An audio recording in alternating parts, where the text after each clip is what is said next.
啊啊啊啊！你哋覺唔覺得啱啱個水藍色頭髮嘅少女啲設計 element 同外星人有啲似曾相識？你睇下佢連對眼都係橙色嘅。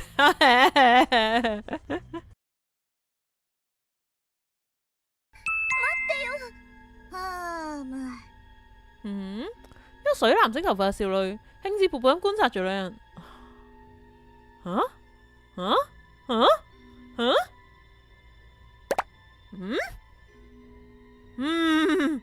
大家，你哋覺唔覺得啱啱個水藍色頭髮嘅少女啲設計 element 同外星人有啲似曾相識？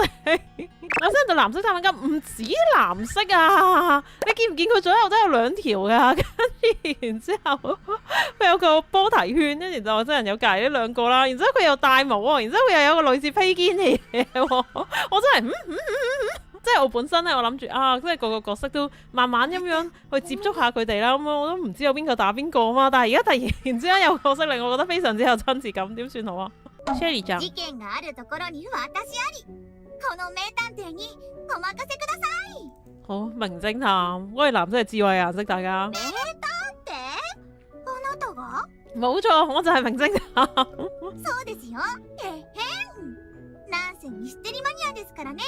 係啊，玩咗咁多推理 game，一定係名偵探，係唔係先啊？実際に何か事件を解決した経験があるのかい？除咗喺 game 入邊並沒有。それはまだありませんね。そうかい。太易理解。次に行こうか。殺人事件。勁開心啦，條女咩料？聽到呢句說話之後咧 ，Sherry 眼神咧就閃住不合時嘅亮光。你睇下佢連對眼都係橙色嘅。